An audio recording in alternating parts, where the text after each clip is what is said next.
Saludos, otra emisión más de Metrópolis, como hemos estado con ustedes desde 1998 y tal como prometimos, estamos inaugurando estudio. Se hizo una reunión importantísima, pero fue en la intimidad con el personal estupendo de AME Televisión que nos ha acogido desde 1998. Gracias al grupo de comunicaciones López Olivier, gracias a don Juan, a doña Carmen y a ese equipo estupendo de los veteranos, el señor don Carlos Polanco, Esmerlin Rosario, el máster, todo este equipo y esa comunidad AME Televisión. Bueno, hemos compartido tanto, yo siempre he dicho que nos hemos visto madurar, por no decir envejecer, y siempre es estupendo regresar a la casa y contar con ustedes que nos han acompañado durante tanto tiempo. Recuerden que pueden acceder a nuestros canales de YouTube, AME Televisión, el canal de YouTube de Metrópolis, de Ready para Exportar y de Next. Hoy tenemos una entrega especial, alegórica a todo lo que está ocurriendo en el planeta y aquí en la República Dominicana, y la entrega semanal de Tayana Mora Ramis con su Ready para Exportar. Esta semana concluye con toda la nueva introducción de un nuevo protocolo para la detección de los inmigrantes irregulares. Tiene detalles que realmente no entendemos. Algunos piensan que es una manera de entretenernos, con todo respeto, porque desde hace 5 años, estamos buscando la manera de regular la inmigración ilegal, y cuando vimos al presidente en la frontera desde Dajabón hasta el sur y vemos tantos tanques, tantos equipos pesados, tantas armas, tantos rayos infrarrojos, decimos, pero entonces, ¿cómo llegan los haitianos y las haitianas al territorio? ¿Qué pasa con tantos militares hermosísimos? Están muy bien vestidos, me refiero bien vestidos con el uniforme, con las armas.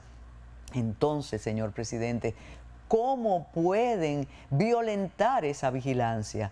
¿Cómo podemos creer de verdad que esas medidas van a ser efectivas, son efectivas? Reitero, la intención es estupenda, no entendemos muy bien el protocolo aplicado en los hospitales, tiene algunos aspectos muy delicados que pueden provocar reacciones incómodas de la comunidad internacional, pero ya el presidente lo ha dicho, y de las ONGs que influyen muchísimo. Resuelvan ustedes con Haití entonces y no se inmiscuyan en el derecho que tenemos nosotros como Estado, como nación, a preservar nuestro territorio.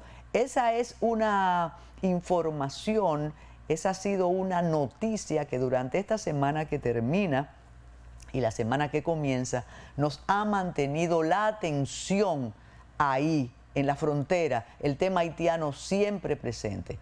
No es que se ha olvidado, pero el tema del desastre provocado por el derrumbe del techo de la discoteca Jet Set más o menos se amaina, se ha convertido en un tema mediático. A veces lamentamos muchísimo que se convierta en ese tema mediático y la autoridad no actúe de alguna manera. Tiene algo que decir la autoridad, y esta semana sorprendió a muchas personas la entrevista que concediera a un medio de comunicación, no de los propios de su circuito de comunicación, el empresario Antonio Espaillá, explicando y reiterando su preocupación, su dolor, y eso es importante.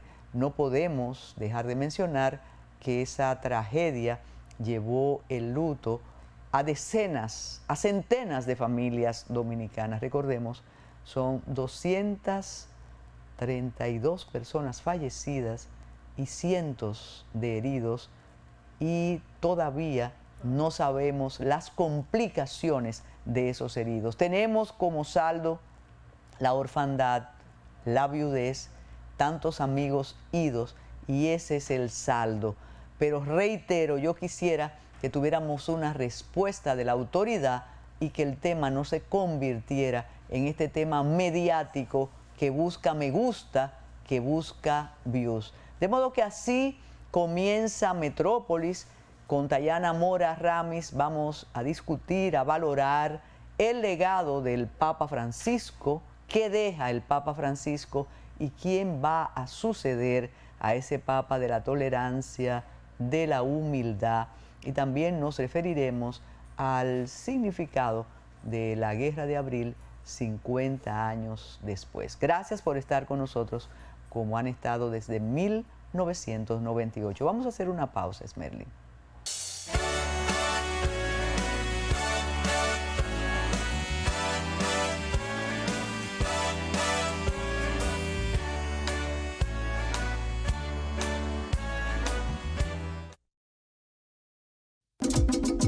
Hola, soy la República Dominicana. Soy el merengue que mueve tus pasos y la bachata que despierta tus recuerdos. Soy la tambora que late con el corazón del pueblo. Soy el sabor de un sancocho compartido, el azul que abraza la bahía de Samaná con sus majestuosas ballenas y las aguas cristalinas que besan las arenas de Cabo Rojo. Aquí, el turismo no es solo un destino, es un ritmo, un llamado a descubrir, a respetar, a sentir. Porque cada sonrisa que encuentras, cada rincón que exploras, es un pedazo del alma que cuidamos con esmero. No vengo solo a sorprenderte, vengo a contarte que quien llega no solo se lleva recuerdos, se lleva un pedacito de nuestra esencia que lo acompaña para siempre. República Dominicana, reservada para el mundo. Banreservas, firme aliado del turismo dominicano.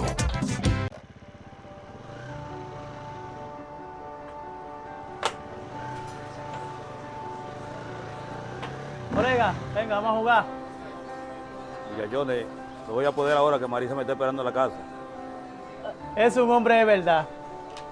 Yo también sé cuidar a mi familia.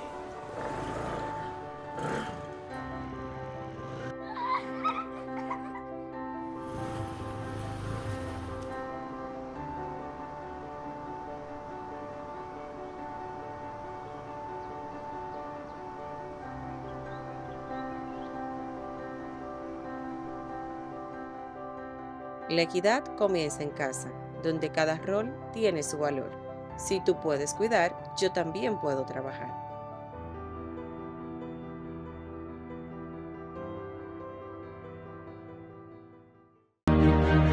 La Alcaldía del Distrito Nacional trabaja en 270 filtrantes e inbornales, 350 metros lineales de alcantarillas y 32 registros que la Alcaldía del Distrito Nacional está construyendo para mitigar los efectos de las lluvias producidas por el cambio climático.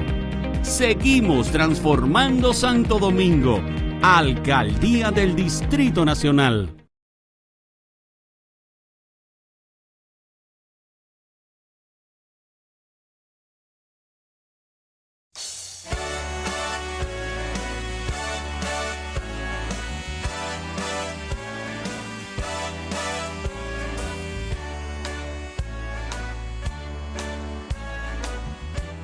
Tayana, y tal como anunciábamos en el segmento anterior, definitivamente la partida del Papa ha provocado un sentimiento de conmoción, no solo en la comunidad católica.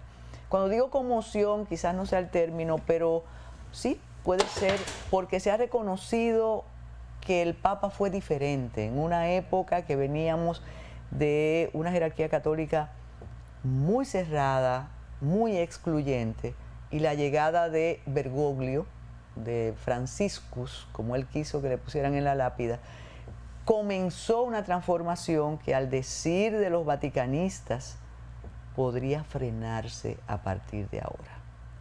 No, y además viene en un momento donde el mundo está tan polarizado en los extremos, que un papa que habla de inclusión, que un papa que trató, como tú dices, de acercar la iglesia, y que predicaba tanto de acercar la iglesia al pueblo, y creo que usó los símbolos de la sencillez, de la humildad, no porque no lo fuera, sino, pero que yo creo que también lo hizo muy adrede para mostrar que para tener poder, como tiene el jefe de la Iglesia Católica, tú no tienes que ostentar. Y esa diferencia, creo que a lo largo de la historia de los papados, ¿no? Esa dualidad de poder y manejo de poder y del mensaje cristiano en sí. Y creo que podemos ver cómo Francisco trató desde el nombre que escogió, ¿no? En honor a San Francisco de Asís. Que se llama Francisco. Exacto. Eventualmente, si existe otro, será Francisco I, pero mientras tanto es Franciscus, como tú dices, como él quiere que lo llame. Y yo creo que es el momento también. O sea, siempre que un papa muere, recordamos, esta generación puede recordar a cuando partió Juan Pablo II, pero porque ya Benedicto no era papa cuando partió, pero en el caso del Papa Francisco viene en un momento en el que el mundo tal vez necesita más esa doctrina cristiana que tanto quiso hacer más asequible, pero también hablar en nombre de los que hoy no tienen quien les hable, precisamente o quien los defienda, precisamente porque estamos tan polarizados. Y es una pena que justo en este momento nos haga falta una figura como la del Papa Francisco y un mensaje sobre todo tan centrado en el cristianismo, en la esencia del cristianismo, como el del Papa Francisco.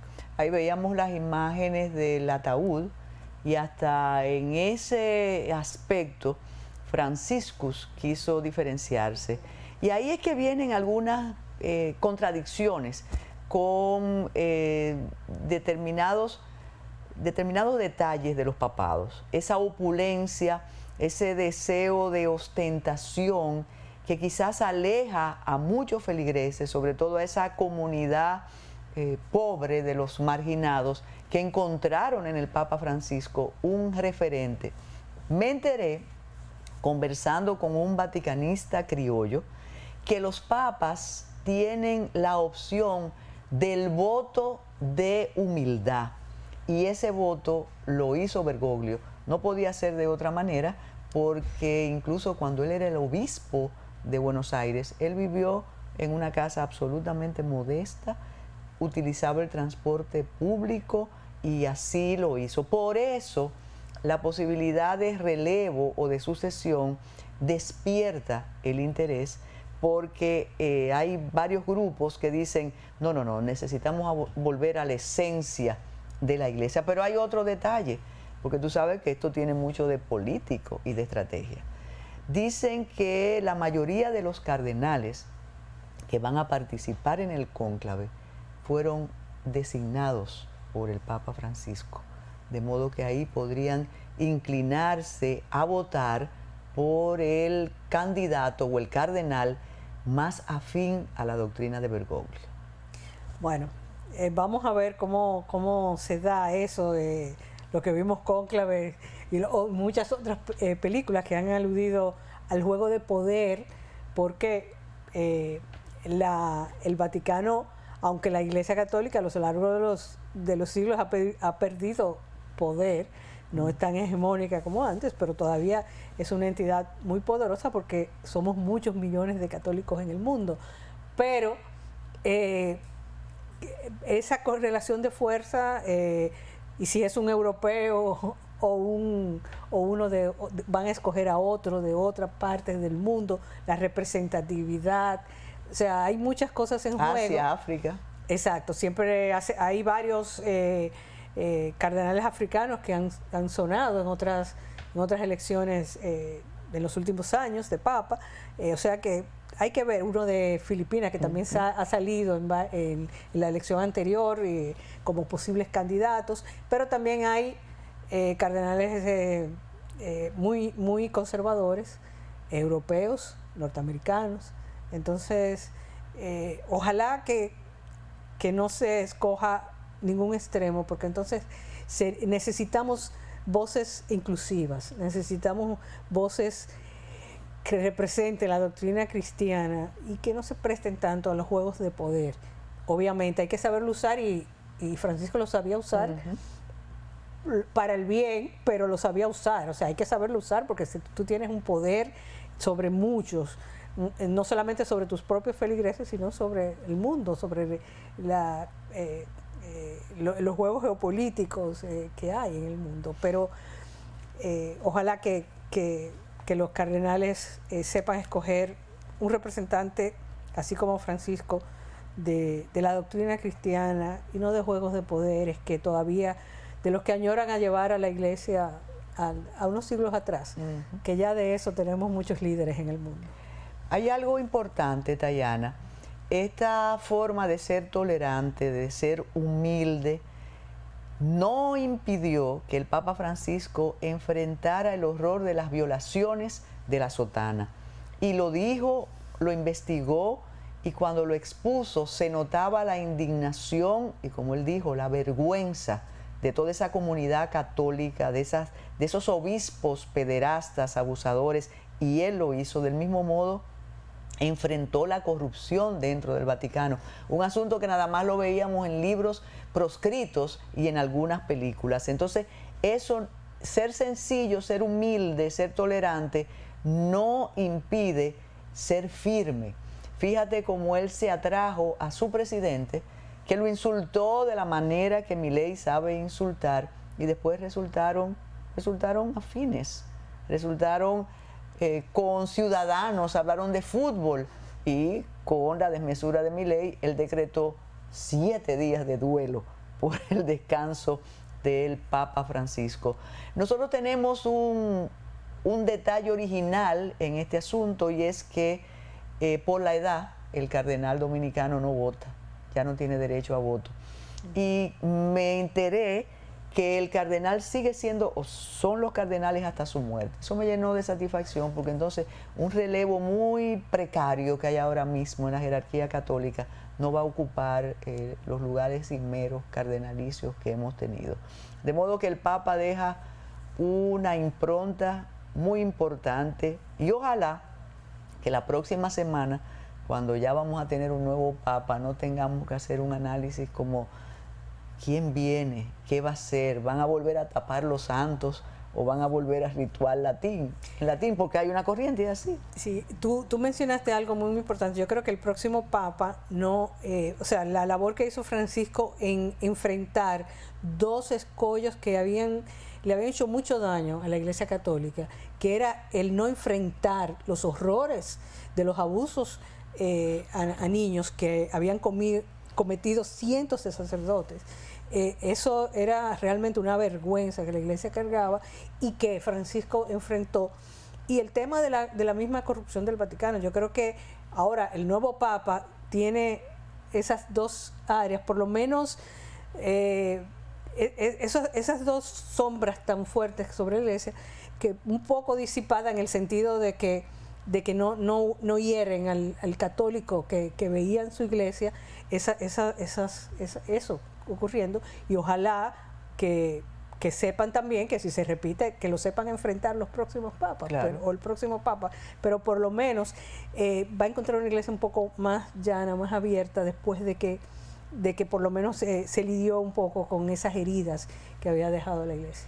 Un silencio que fue cómplice y que yo pienso que se midió o se ha medido, alejó a muchos católicos y a muchas católicas de los templos, de seguir el ritual, de seguir asistiendo a la iglesia, de seguir siendo católico. Ese es el asunto. Exacto, sí, y ha ido disminuyendo a lo largo de los años la gente que se identifica activamente como católico, y creo que Francisco ayudó por lo menos a rescatar esta parte del catolicismo y del cristianismo, y eso ya lo va a tener a su favor quien sea el próximo papa. Y en el funeral pudimos tener representación nosotros, el presidente de la República, la primera dama asistieron. El presidente habló de una manera muy emotiva de la visita que él hizo hace apenas, yo creo que 1 año o 2, con sus 3 hijas, y la conversación extensa que tuvo con el Papa Francisco. Vamos a hacer una pausa y regresamos con una efemérides importante, el 50 aniversario de la Guerra de Abril. Iba a decir también las mujeres hicieron abril porque Eso es una omisión usualmente en estos aniversarios. Hacemos la pausa.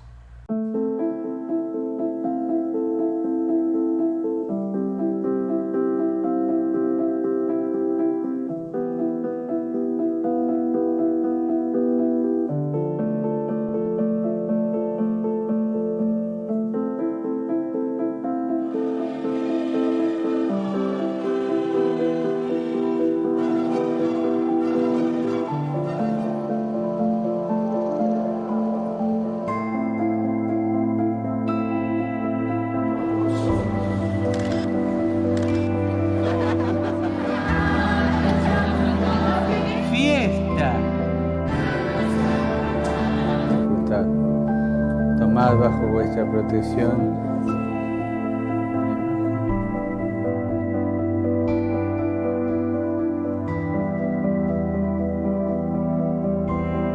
el Evangelio que siempre... ¿Cómo se escucha a Dios? ¿Hemos escuchado por alguien?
Fratelli e sorelle, buonasera.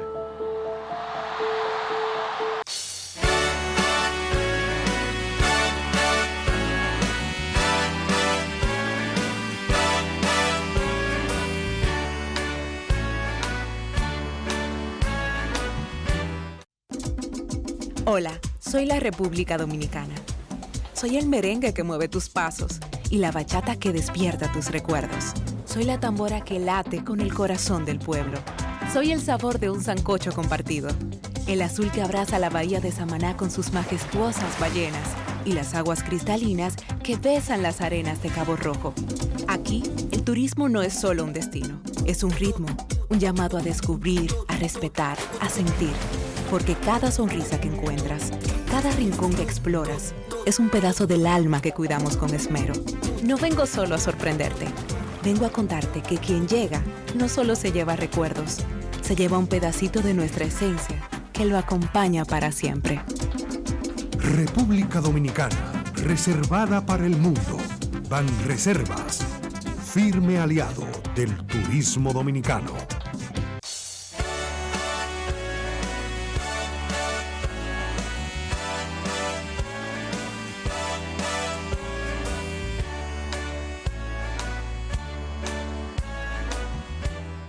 Continuamos en este Metrópolis, dije 50 aniversario, pero lo importante es que son 60 años después de aquel 24 de abril de 1965.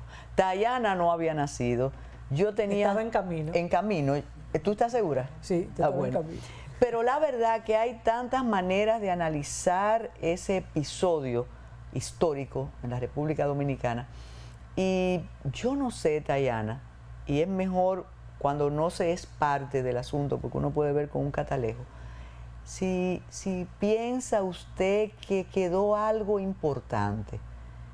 No se imagine, no piense en las figuras que han quedado, porque algunas han tenido participación histórica un poco cuestionable, si se quiere, o difusa, pero ese acontecimiento estremeció a la República Dominicana. Bueno, yo creo que en épocas en las que hay un revisionismo histórico, que las cosas que hemos aprendido de años y años, ahora aparecen quienes niegan si fueron así o fueron asados. Hay una redefinición. Yo creo que nos queda saber que la democracia, con todos sus defectos, es importante. Luego, ¿qué hacemos con esa democracia? Pero creo que nos queda eso. Yo crecí siempre preguntándome por años, bueno, ¿y si yo hubiera sido de esa generación? ¿Qué hubiera hecho? Ojalá no tener que respondérmela con hechos, pero ahora que vemos como que muchas cosas de las ganadas a pulso de tantas luchas por tanta gente, como que se están echando para atrás. Muchas de las cosas que hemos ganado, gracias a Dios todavía en este país, en términos de democracia, con todas sus deficiencias, creo que tenemos una democracia funcional, que muchos países de América Latina lamentablemente no pueden decir lo mismo.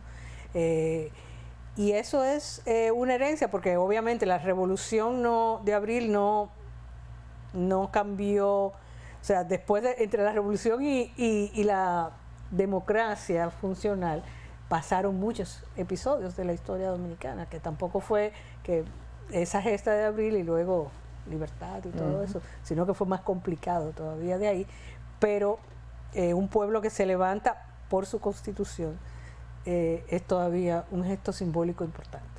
Qué bueno que digas un pueblo que se levanta por su constitución, porque ese escalpelo histórico que siempre ha tenido Roberto Casá dice que quizás el término revolución, ese término que alertó a los Estados Unidos, porque entonces ellos dijeron, pero ahí puede venir otra Cuba. Recuerda que apenas en el 59 había ocurrido el triunfo de la Revolución Cubana, y esto se está dando, bueno, el golpe de Estado, y de inmediato no, porque siempre hemos sido lentos en la reacción en el 65, pero Roberto Casá dice que no tenía las características de una revolución, sino de un movimiento reivindicativo de la Constitución.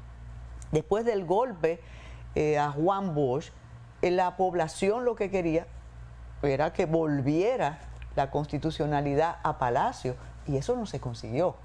Se distorsionó todo aquello, y con la intervención entonces se convirtió lo que era utópico, lo que era reivindicativo, en una guerra fratricida entre iguales, y eso es terrible. Sí, porque hay que recordar que era una generación que había visto por primera vez unas elecciones. La generación de abril, o sea, no eran personas que no sabían lo que eran unas elecciones, fueron a votar con una esperanza. Ganaron de manera abrumadora. Y a los 7 meses te la quitan, o sea, de las manos, después de tanta sangre de la dictadura y de tantos horrores vividos. O sea, realmente era un pueblo que quería no perder eso que acababa de ganar. Sí, y hubo detalles que siempre me han llamado la atención, como los militares, hijos de los militares del oprobio, y hay que mencionar el asunto del ADN, porque ser hijo de un militar como el padre de Camaño o el padre de Fernández Domínguez te daba una situación de privilegio en este país durante la tiranía, que eso no se repite. Bueno, se intentó en la época de Balaguer realmente.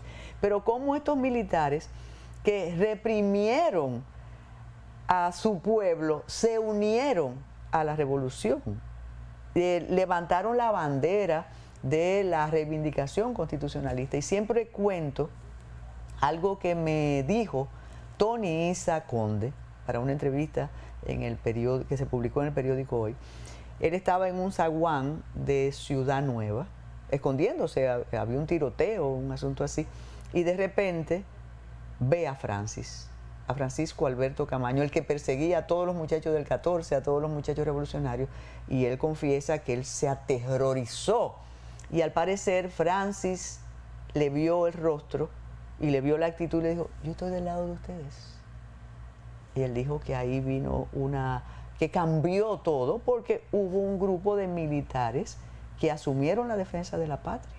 Y eso es un rasgo interesantísimo de esa revuelta, de guerra de abril del 65. Decía en el cambio, cuando le quité 10 años al aniversario, que también las mujeres hicieron abril. Ese es un clásico de Margarita Cordero, porque hubo muchas mujeres participando en la revolución. Eso es importantísimo, con papeles estelares. Bueno, tú has tenido aquí en Metrópolis a Sagrada Bujosa, que ha hablado mucho sobre esa experiencia, pero también, como tú dices, a muchas otras mujeres también participaron activamente. Creo que fue ese movimiento cívico realmente por una causa que nadie quería perder, esa libertad y esa democracia que habían conseguido, y tal vez lo hubieran logrado si no hubiese habido la intervención militar norteamericana, como tú dices, influenciada por el miedo a que se convirtiera en otra Cuba.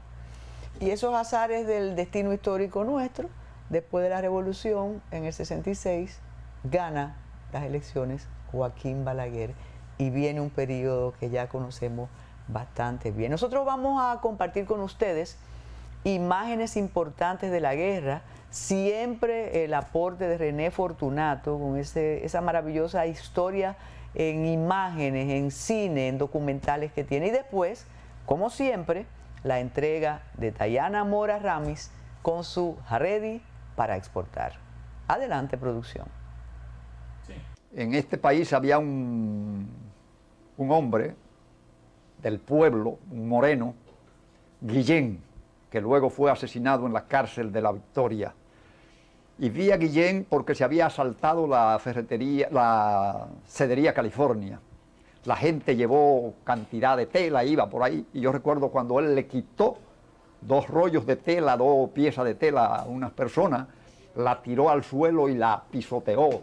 A eso no es que hemos venido a una revolución para hacer una revolución donde no se robe, donde no se engañe. En fin, aquel hombre tan del pueblo, con un juicio tan claro, eso influyó mucho en mi vida y en ese momento de la revolución.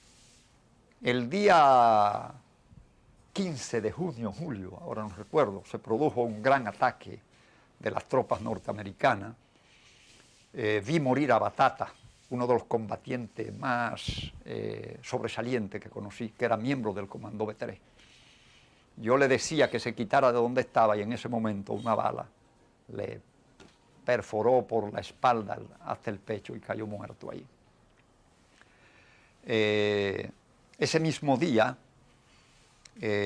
habíamos venido de la calle Caracas de combatir, y Pedro Bonilla y Jacques Vieux estaban parados dentro del comando frente a una ventana. Y yo me había recostado y vi la ventana y le dije, vámonos a quitar de aquí porque mire esa ventana, esta gente están tirando todas esas armas. Me moví inmediatamente y en ese preciso momento cayó la granada o el bazucazo que le cortó los 2 pies a Jacques Vieux y que hirió a Bonilla en una pierna. En ese momento todo fue turbación. Mi hermano Isidoro Muñiz, que estaba en ese comando, junto conmigo, recogimos a Jacques Vieux. Recuerdo cuando Jacques Vieux, que yo lo cogí por la cabeza, me apretó los 2 brazos y me dijo, Muñiz, recoge a Bonilla que está mal herido. Y yo le dije, no te preocupes. Entonces me apretó más y me dijo, Muñiz, ustedes los dominicanos me van a tener que perdonar porque yo voy a llorar, tengo un dolor muy grande. Y yo lo apreté en mi pecho y no importa, Jack. Luego bajamos y en una calle que había en el patio de ese edificio donde estaba el Comando B3, pasé a Jack herido, a Diomedes Mercedes, a Ángel Concepción, a Ulises, no recuerdo su apellido, que manejaban uno de los tanques, de los jeepes que se hicieron blindados a base de ponerle tolas, hierro.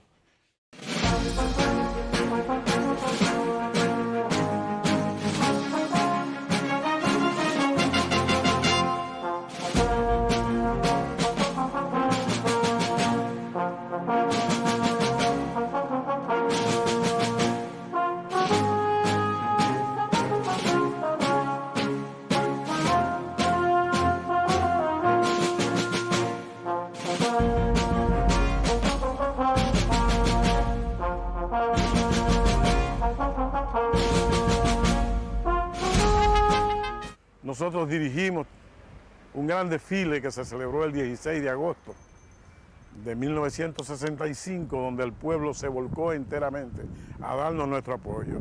Esos muchachos del pueblo que antes del 24 de abril no sabían nada de los aspectos militares, desfilaron marcialmente y se destacaron y fueron la admiración de todos los que asistieron. ¡A luchar, a luchar! Como hermanos de Duarte luchemos, que Yamena en el grito encarnó. Si Juan Sánchez armado huyeron, venceremos como Luperón. Un día me encontré con Héctor Aristi en la calle del Conde y le mostré la idea del himno a la revolución.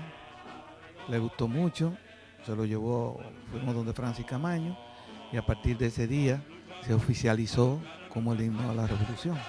Soldados valientes, empezó la revolución a imponer los nobles principios que reinaba la corrupción. La revolución de abril de 1965 tuvo una gran influencia en mí.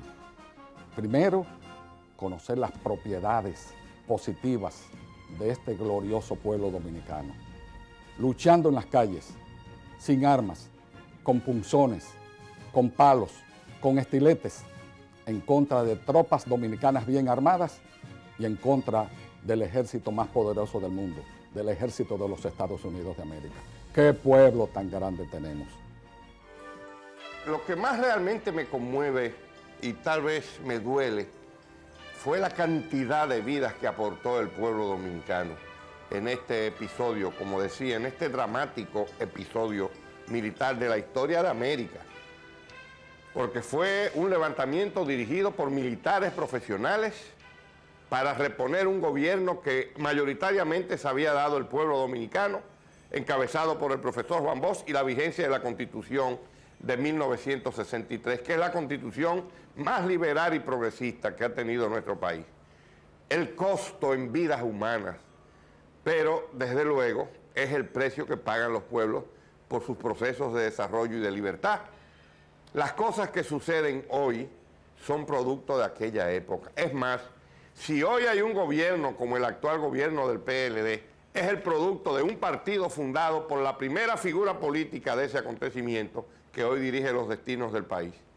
Al contrario de sentirme arrepentido, me siento orgulloso de haber participado en ese proceso, de haber estado junto al pueblo y de haber estado al lado de aquellas figuras jóvenes, llenas de vida, que ofrendaron su vida, sus bienes, la tranquilidad de su familia, en beneficio de la democracia, de la libertad y la soberanía de nuestro pueblo, encabezado por la figura militar de mayor proyección de ese hecho, que fue un hecho militar después, como el coronel Francisco Alberto Camaño Deñó, el coronel Rafael Fernández Domínguez, el coronel Lora Fernández, Juan Miguel Román, Euclides Morillo, y con ellos, para hablar de gente del pueblo, Pedro Cadena, Pichirilo Mejía, y aquella cantidad enorme de hombres y de mujeres que sacrificaron sus vidas en un hecho de esta naturaleza, que conmovió a América y al mundo.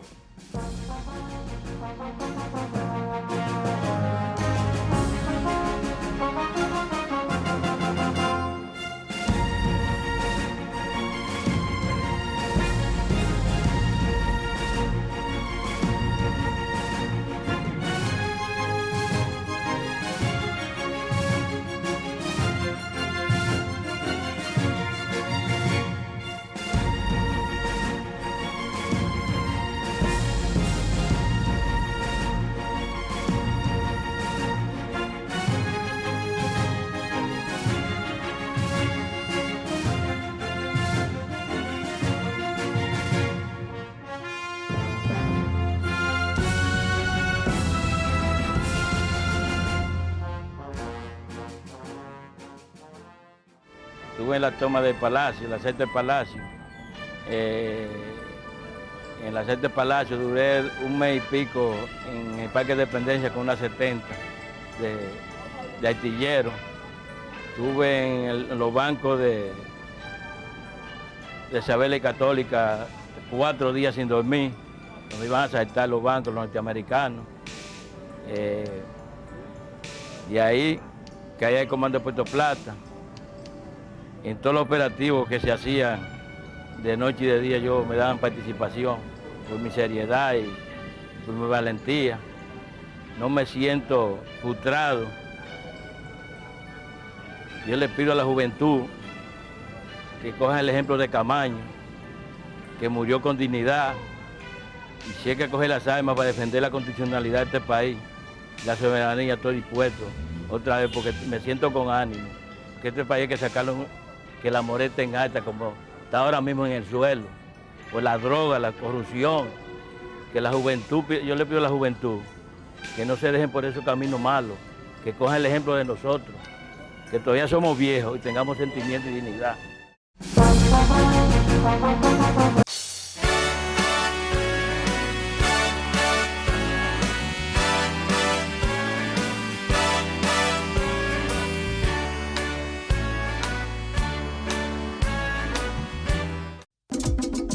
Hola, soy la República Dominicana.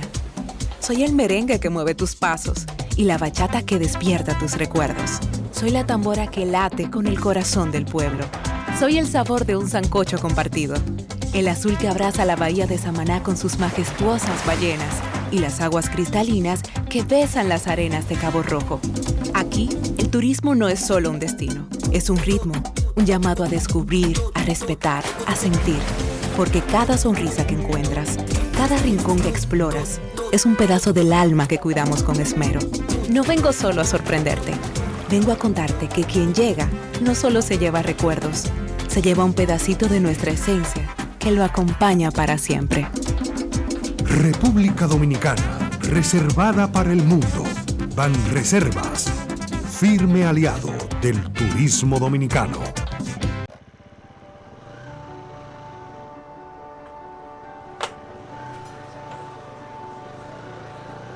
Orega, venga, vamos a jugar.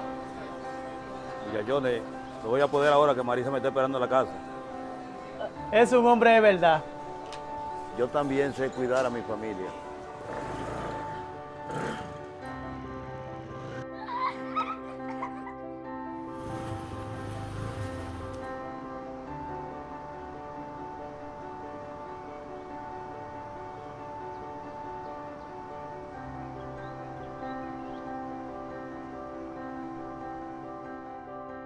La equidad comienza en casa, donde cada rol tiene su valor.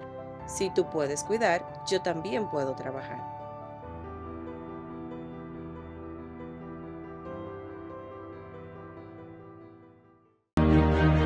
La Alcaldía del Distrito Nacional trabaja en 270 filtrantes e invernales, 350 metros lineales de alcantarillas y 32 registros que la Alcaldía del Distrito Nacional está construyendo para mitigar los efectos de las lluvias producidas por el cambio climático. Seguimos transformando Santo Domingo. Alcaldía del Distrito Nacional.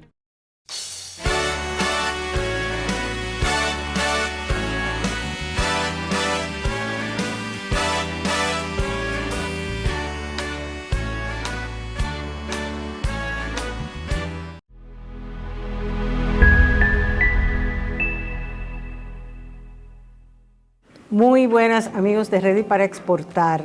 Hoy nos vamos a otra parte de la geografía nacional, vamos a Santiago. Vamos a hablar de unos eventos importantes para el comercio, para la inversión en el país, pero primero vamos a hablar de Santiago. Santiago es un ejemplo de desarrollo comunitario donde todas las entidades públicas y privadas se han unido de manera consistente a través de los años para apoyar el desarrollo de Santiago, y una de las entidades clave en esto es la Cámara de Comercio de Santiago, que no solamente ha sido clave para el desarrollo de Santiago, sino para toda la zona norte pero también para las cámaras de comercio de todo el país, porque también han hecho una gran labor a través de la Federación de Cámaras de Comercios. Aquí tenemos a Fernando Puig, director ejecutivo de la Cámara de Comercio de Santiago. Hay muchas cosas, estamos hablando vemos en la prensa muchas inauguraciones, muchas cosas sucediendo en Santiago. Cuéntanos cómo va ese desarrollo de Santiago, no solamente como provincia importante, sino como esa capital de la zona norte del país. Bueno, muchas gracias, Tayana, un placer inmenso estar aquí. Y ciertamente que Santiago, como segunda provincia en población y como capital de toda la región del Cibao, pues ha afianzado esa preeminencia a nivel regional y lo vemos, por ejemplo, cuando observamos que todos los parques de zona franca están llenos, o sea, no hay espacio disponible en ninguno. Cuando vemos el auge que tiene la construcción privada, las urbanizaciones nuevas, la construcción y la producción agrícola y agroindustrial, pues también, y eso se ve en los números de exportación. Pero precisamente en los últimos años pues, ha habido un empuje adicional a ese dinamismo privado con la inyección de inversión pública, inversión del Estado, cuantiosa si se quiere, con la construcción de diferentes facilidades, infraestructura en el sector de agua potable, en el sector de residuos, en el sector de haberse saneado una gran parte y se sigue continuando del arroyo, ahora llamado Río Gurabo, que para mí es la obra de mayor impacto ambiental y social. Y aparte de eso, pues la construcción de un teleférico que ya fue inaugurado, de un monorriel que está en proceso y que para finales de este año se espera que al menos un tramo esté operando, que tuvimos hace poco la oportunidad de recorrer, de ver el desarrollo de su construcción y de hacer todo el trayecto del teleférico. Entonces, ese dinamismo, pues obviamente se refleja en la actividad económica. Y si a eso le agregamos que, por ejemplo, dado que las cámaras de comercio en República Dominicana tienen la responsabilidad delegada de llevar el registro mercantil y vemos que la cantidad porcentual de nuevos registros en Santiago es superior a la cantidad porcentual de nuevos registros en el resto del país. Entonces eso no quiere decir que ciertamente hay un dinamismo en la actividad económica en sentido general. También lo vemos que se abrieron 3 hoteles en los últimos 6 meses. Se han abierto 3 hoteles nuevos de la cadena Hilton y Marriott, y hay otro en construcción. Entonces, por diferentes vías vemos esa dinámica y esa pujanza de la ciudad y la región del Cibao. Y cuéntanos un poco ese rol que ha jugado la Cámara de Comercio de Santiago y cómo el que le interese contactar con ese crecimiento, con esa zona de desarrollo acelerado, cómo puede contactarse con la Cámara. Bueno, en este año cumplimos 111 años de existencia, desde 1914, y a mí me gusta resumirlo diciendo que en cada década la Cámara de Comercio y Producción de Santiago ha jugado un rol, ha hecho un aporte importante al desarrollo de la región, en una dirección o en otra, desde las primeras ferias comerciales que se hicieron, incluso internacionales, apenas a 3 años de su formación, el apoyo a los exportadores de tabaco de ese entonces, supliéndole hasta semillas de tabaco para mejorar la calidad, hasta con el letargo, ¿verdad?, de las décadas 30, 40 y 50, pero cuando se abre en el 60 la vida democrática, pues la Cámara vuelve y juega un rol propiciando la creación de otras instancias y abriéndose al comercio internacional de nuevo y promoviendo el comercio local a través de, por ejemplo, de Expo Cibao, que empezó en el 1988 y que año tras año pues se ha venido repitiendo, mejorando, adaptando. Y tengo que resaltar que el año pasado, en el 2024, Expo Cibao, digamos que tuvo un hijo, surgió Pro Cibao, que se complementan uno y otro. O sea, Expo Cibao básicamente es un evento, digamos, de asistencia masiva, de consumo masivo, de venta directa, mientras que Pro Cibao, dado que no pudimos insertar, no hubo la compatibilidad que queríamos en darle a Expo Cibao la visión de atraer inversiones y de promover la exportación, lo que decidimos fue hacer un evento de manera alterna 2 veces al año. O sea, Expo Cibao, que es septiembre-octubre, y Pro Cibao, que va a ser en el mes de marzo. Entonces, dentro de esa sombrilla de Pro Cibao, que se hizo por primera vez el año pasado para atraer inversiones, como dije, en alianza con otras instancias como la Corporación Zona Franca Santiago, la Asociación de Industriales de la Región Norte y obviamente con el apoyo y soporte de Pro Dominicana, hicimos un evento altamente exitoso donde vinieron todavía un número, digamos, tímido de compradores internacionales porque fue la primera versión, pero como carta de presentación pues fue muy positivamente catalogada. Ahora lo que estamos haciendo es que cada 2 años es que se va a hacer Pro Cibao. El próximo será, el número 2 será en marzo del año próximo, y de manera paralela, digamos, o sea, durante el año que no hay ese trade show, de manera puntual, pues vamos a estar haciendo una serie de eventos de misiones comerciales, de capacitaciones, de certificación para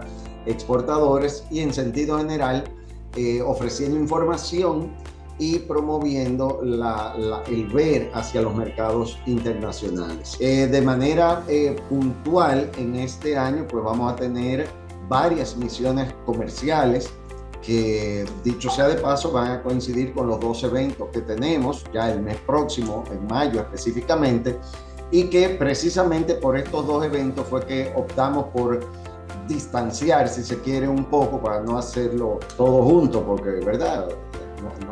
No somos pulpo, ¿verdad? No tenemos tantas manos.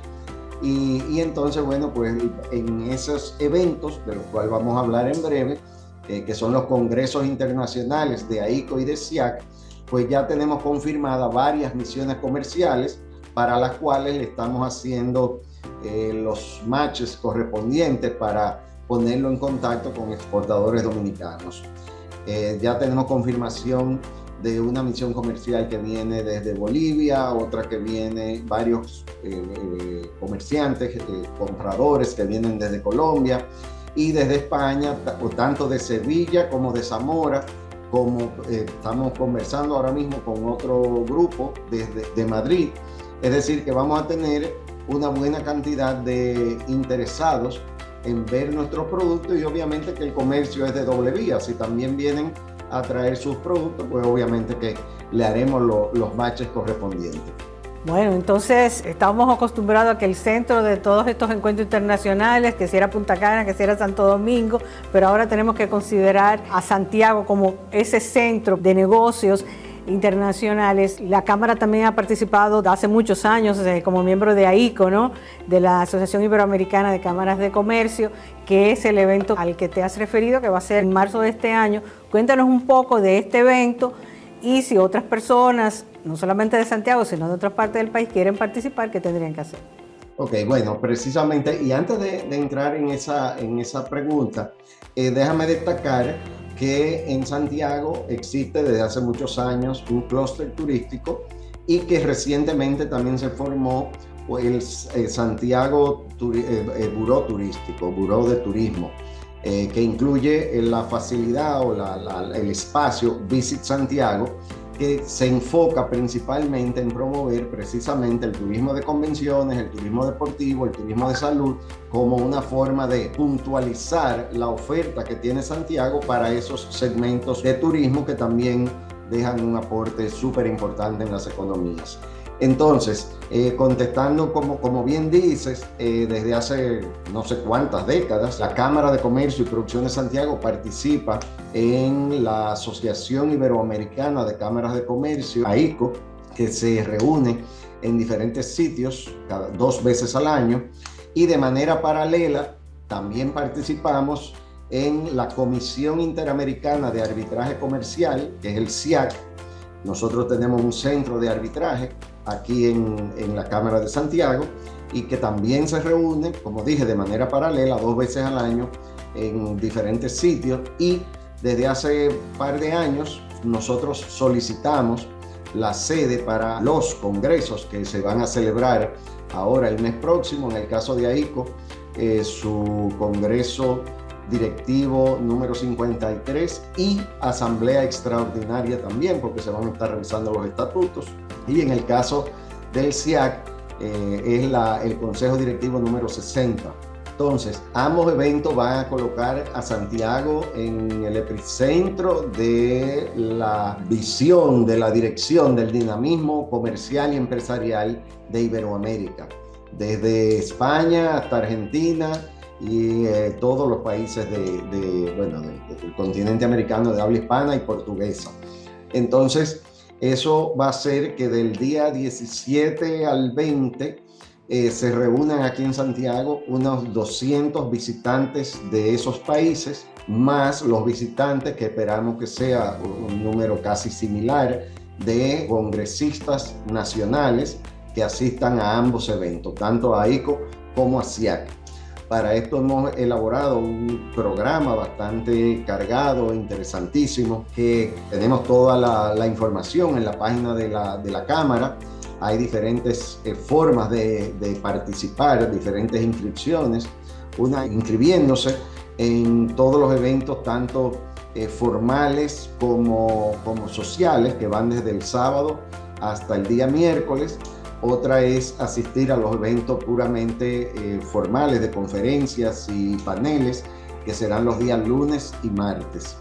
El lunes 19 es la inauguración oficial. Esperamos contar con la asistencia del Poder Ejecutivo, sea el presidente o la vicepresidenta. Eso desde primera hora de la mañana hasta el martes en la tarde, que estaría culminando los trabajos formales después del mediodía. Obviamente que para esto estamos sacando, digamos, la mejor cara de Santiago, traer lo que somos, nuestras cosas autóctonas. También habrá un cóctel de bienvenida el día sábado. Hay actividades dentro del SIAC. Hay un SIAC Mujeres, hay un SIAC Jóvenes, que también tienen actividades puntuales para estudiantes, para diferentes segmentos del público. Estamos muy entusiasmados con esta actividad, que por primera vez se celebra en Santiago y, si no me equivoco, por segunda vez en el país, habiendo sido la otra vez precisamente en Punta Cana hace más de 10 años. ¿Y dónde va a ser? ¿Dónde tendrá lugar todos estos eventos? Bueno, hay diferentes sitios. Por ejemplo, el grueso de los trabajos, los días lunes y martes, van a ser en el Centro de Cultura y Convenciones UTESA, y Cultura Dominicana UTESA, que es el centro de convenciones que está aquí en la Avenida Las Carreras, casi frente al Monumento a los Héroes de la Restauración. Una vista espectacular del monumento, pero sobre todo facilidades apropiadas para esta cantidad de público, que se tendrá que dividir en diferentes áreas. Entonces aquí tenemos pues esas facilidades. Luego tendremos, como dije, un cóctel de bienvenida que será el sábado en la noche en Enlace Hotel de Marriott, que está en el área monumental también. Tendremos un pasadía el domingo para que los visitantes, bueno, pues lleguen, se aclimaten, poder compartir con ellos. Y tendremos una cena con algunas cosas folclóricas el lunes, y la cena de gala y de cierre, que es el martes, en el Centro León, en el Centro Cultural León, donde además de las rigurosidades, digamos, del evento, pues se otorga la medalla al mérito en el caso de personas que han tenido una actividad destacada en las actividades de la Cámara de Comercio, como en las actividades relativas al arbitraje comercial. Bueno, yo creo que esta invitación a que todas las empresas aprovechen, realmente a veces nos quejamos que cómo llegamos a los mercados, cómo conectamos, pero tenemos que aprovechar cuando esos mercados, cuando esos representantes vienen a nuestro país en un evento de la envergadura que tiene evento de AICO. Lamentablemente se nos acaba el tiempo, Fernando, pero entonces en la página de la Cámara de Comercio pueden inscribirse, buscar más informaciones, ¿no? www.camarasantiago.org y en nuestro Instagram, @camarasantiago_org también. Muchísimas gracias, Fernando. Ya ustedes saben, la cita es en Santiago. Muchísimas gracias y a ustedes los esperamos la próxima semana en Ready para Exportar y en Metrópolis.